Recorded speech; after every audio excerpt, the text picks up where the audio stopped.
How's it going, everybody, and welcome back to Genesis Barbell. My name is Coach TK, and today we're going to be going through one of my new clients' training block. Okay, his name is Gio, and we're going to be tackling the mind behind this first training program that I've set up for him. So tune in and let's check out what his training looks like. Okay, so we've got Gio's block in front of us here. So taking us to week 1. Okay, I'm going to orientate you real quick. We've got the exercises on the left here.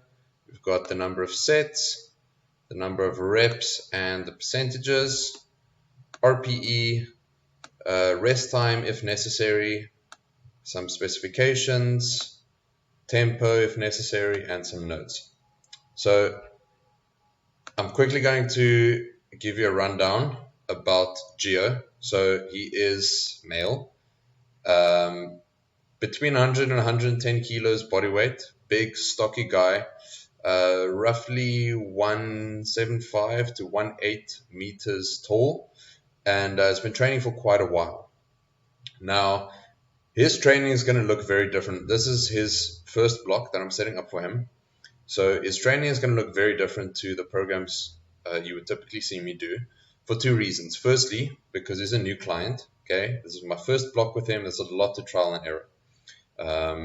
Secondly, he is very used to a different style of training. He usually comes in, hits like a big AMRAP or something on whatever weight he wants to do for the squat, bench, or deadlift, and then maybe does some back down AMRAPs as well, and possibly an accessory, if even, and then leaves. So there's a lot of things in terms of workload and just exercise selection that's going to be very new to him. So it's going to be quite stock standard, but I'm going to show you ways in which we can program for that. Okay. So also note for Gio, he has been struggling a little bit with his sciatic nerve. And so coming to me, that was one of his needs. He wants to slowly progress up and manage that. So he is seeing a physiotherapist. He's been getting some treatment. And so hopefully the way we're setting this up, he can have a kind of slow start. So you'll see this block is very much volume focused. So we're driving the volume and the workload a little bit and keeping the absolute load down, just to make sure of that. But also for the sake of allowing him to do some work capacity specific training. So you'll see this block, I call it a V4, okay, a volume 4 block.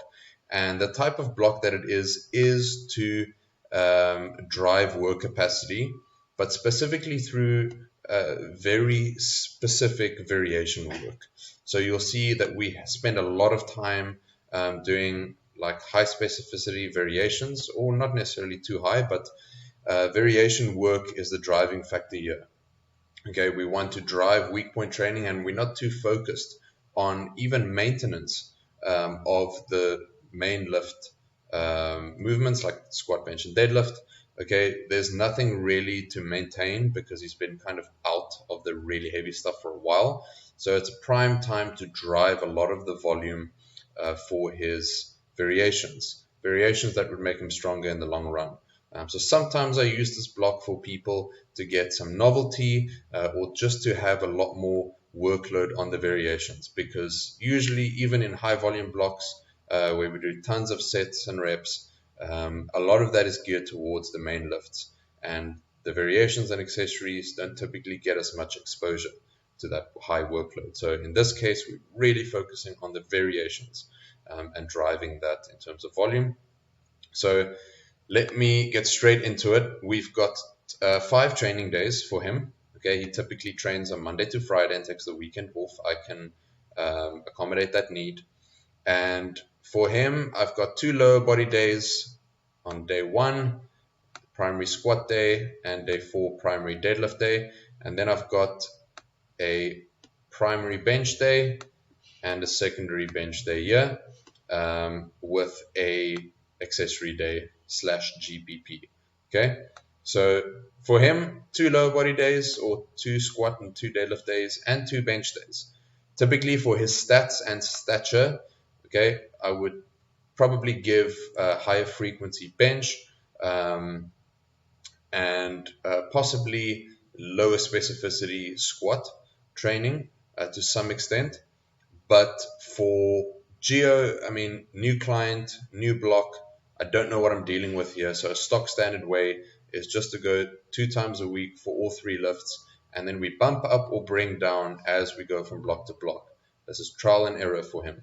So Geo is pretty stacked, so you won't see too many specified accessories. Okay, for him it's going to be just some GPP style training, some maintenance work on the upper body muscles, and the rest of it will be main lift training or variations geared towards getting stronger. So it doesn't need a lot of accessory work, but we're throwing it in for him to have some novelty, some new exposure, because he isn't used to the accessory work. So definitely some interesting stuff in this block. But without further ado, let me get into our squat training, or Geo's squat training. So we'll take it lift by lift. So for his squat, we've got the primary day over here, and we're doing one top set of 5 reps. Okay, every week is going to have a top set of 5, and typically I would progress, if it's a straight up percentage, I typically progress half an RPE a week. That's quite standard depending on how long the block is as well. But for him, it's a full RPE every week, just for the sake of starting very low, because we know that he's been dealing with his sciatic nerve and we don't want to push it too much from the get-go. So we'd rather have slightly bigger jumps than have rather than starting off a little bit too high, and even though he's still progressing week to week, the fatigue kind of sets in, he's still getting that niggle. We don't want that. So the jumps will be a bit bigger, but he's starting off with this block, 5 reps, very standard balance between the weight and the rep range and intensity, and we're starting with a low RPE percentage. Okay, so one set of that, just to have some technical exposure to the squat, definitely. But our main work is going to be on the variation. So what variation does he have? He's got a wide stance high bar. Okay, this is there for putting a little bit more stress or stimulus on the adductors. Okay, having him a little bit more upright to accommodate that as well. And so for Geo, he's got very, very big quads. He's very, very quad dominant. Okay, so we want to target some of the other things that accompany the aspects of every lift. And so for the squat, okay, we really want to focus on things like the back and the adductors. So for him, a wide stance high bar is really going to target the adductors well, and it's going to be the variation that we're driving for the most part. Okay, we've got a higher rep range over here, so 7, and as we go on, the rep range drops. Okay, and we get to the last week 5. Okay, so very stock standard progression here, and nothing too crazy. Given the high volume for this variation, I'm giving him an ascending set. I like to do this when the volume gets really high. Instead of having one top set and like 6 back downs, I would rather throw in an ascending set as well. And so that would also allow him to get used to a little bit more of fatigue tolerance, okay, through his training, by giving a working set before his top set. Okay, so that he can go into his top set very, very confident in the lift, but also learning to work through some fatigue that might have come from the first set. Okay, that's just one way to increase work capacity. So we've got an ascending set with every week's wide stance high bar squats. Okay, and rep range, the percentage is going to be low. Okay, we progress that every week as well, and we get to the point where we end off with 79.5 for the top end of the block. Okay, so you can see the RPE is quite low still. Okay, and that's because we're driving volume up. So if we're driving the volume, we need to pull back somewhere else. So we're pulling back on the intensity with load on the bar and with the relative intensity as an RPE, just to make sure that he's still recovering super well, and we're leaving room for more progression and more intensity later down the line with following blocks. Okay, So that's his main variation. Okay, we've got an ascending set, we've got a top set, and we've got 2 back downs. And we end off with an ascending set, 2 top sets, and 3 back downs. Okay, then on his secondary squat day, or his primary deadlift day, okay, we've got paused safety bar. Okay, the pause is there just to allow him to build some strength out of the hole, keep tension, especially with the safety bar. We've got a lot of strain on the brace. Okay, our back needs to be super strong. That's why I'm throwing in the safety bar here. Okay, we're really working on the brace and the thoracic strength and just general trunk strength. Okay, for him to learn to brace well, to use his erectors and his upper back and thoracic region during the squat. Okay, the pause helps with the tension at the bottom, and it's a progression tool. So we work on something with a little bit of a tempo variation, or something like a pause, and in the next block we maybe take it away and see what the translation is like going into a normal safety bar. So a nice way to make it less specific so that we leave room for more progression down the line. Okay, again here we've got an ascending set, a top set, 2 back downs at a low-ish percentage, but the rep range is less. Okay, so you'll see we end off with sets of 3 reps, okay, with a little bit higher percentage, okay, relatively same RPE as per usual in this block, but the rep range is low here.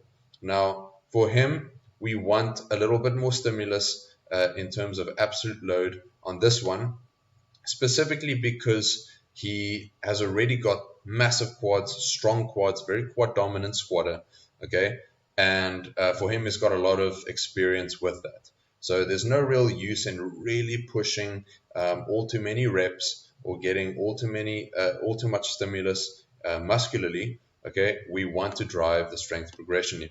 So we lower the reps a little bit, have some more CNS exposure, and we're pushing it. So even though we're still working on volume, we're just kind of manipulating the rep range in the favor of building some more force production. Okay, especially since the brace responds better to that. Okay, in terms of rep ranges, okay, doing beltless training is a good example. Okay, high rep ranges is quite a lot more tolerable than the lower rep ranges where the demand is really high on the brace. And so with the safety bar, by the way, geo squats and deadlifts beltless. So that's also the case here.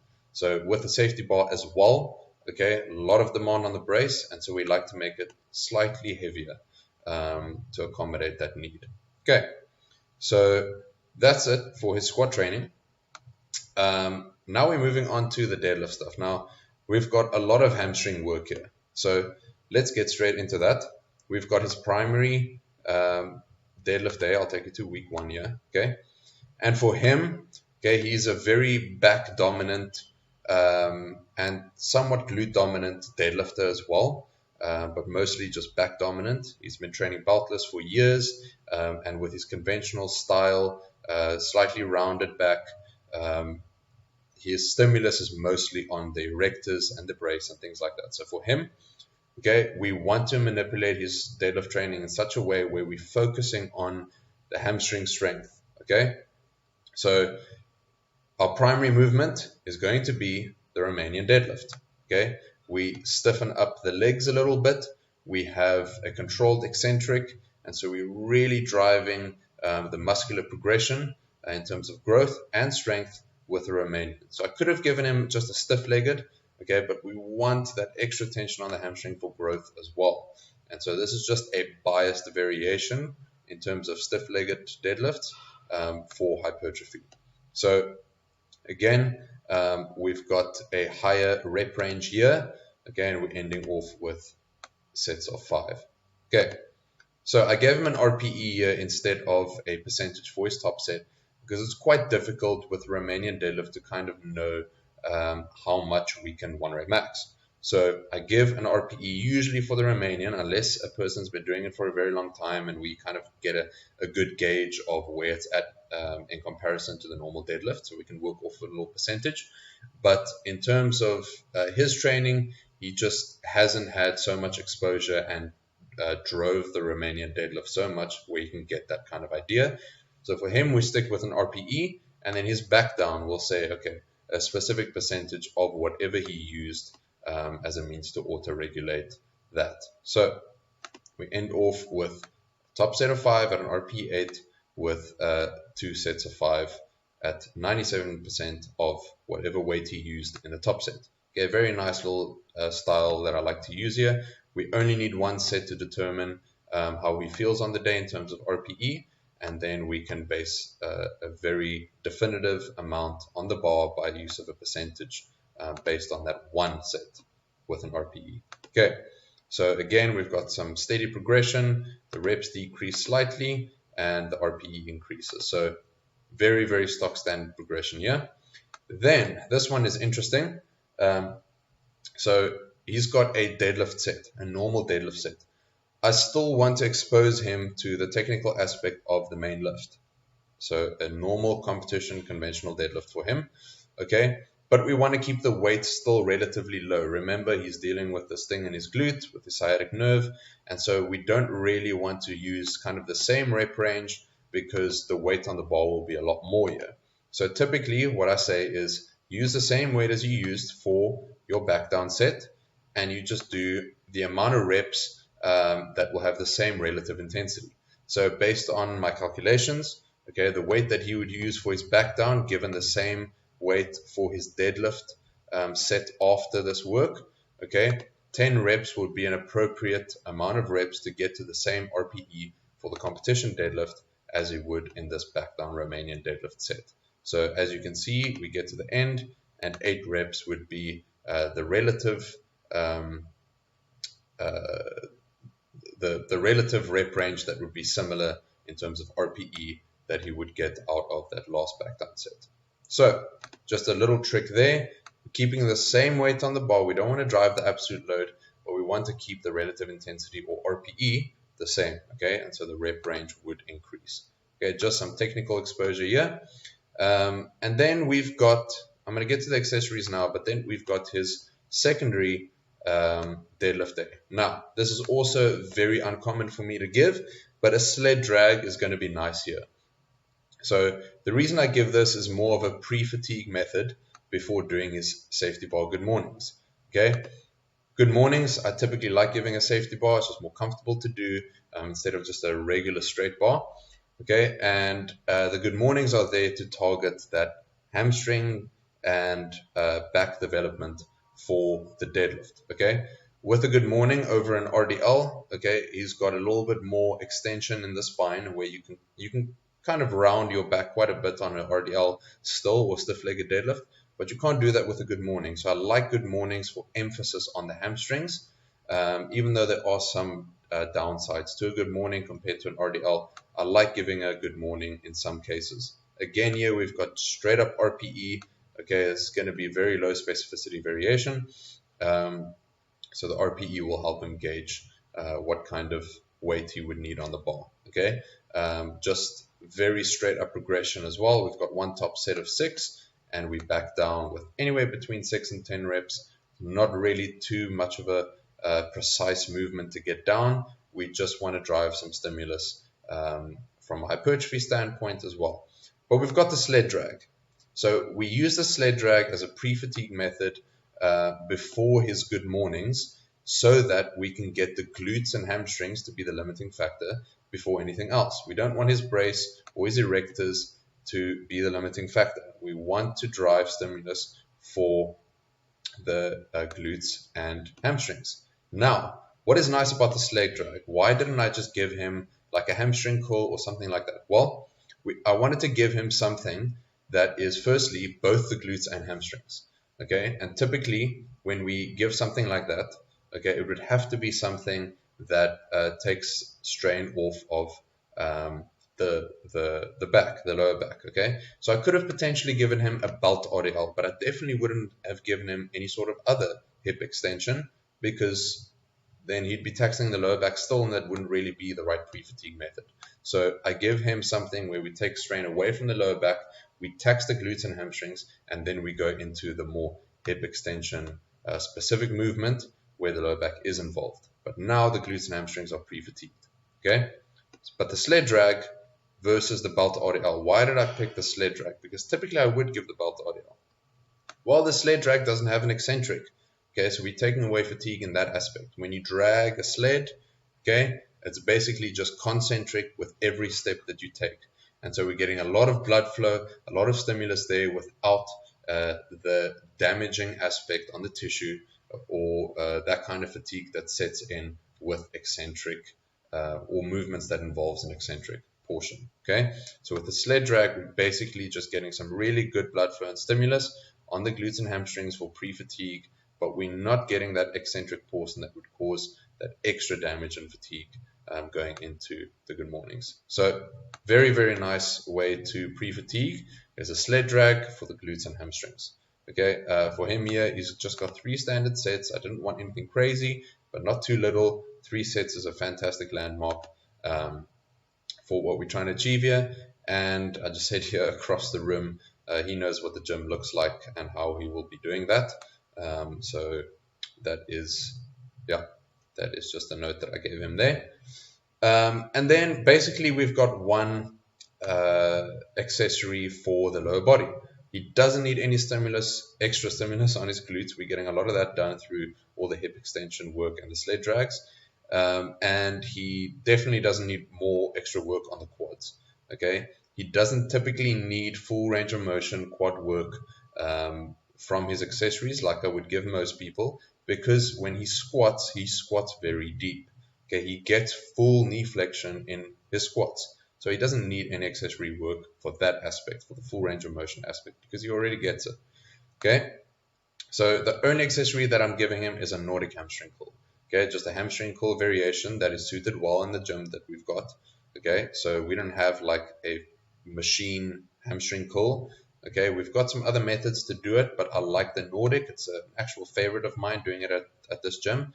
And we're doing that as a monster set, really getting some really good stimulus on the hamstrings for hypertrophy and for tendon strength. Okay, if you know a Nordic hamstring curl, you know that the demand on the tendinous tissue in the hamstring is very high.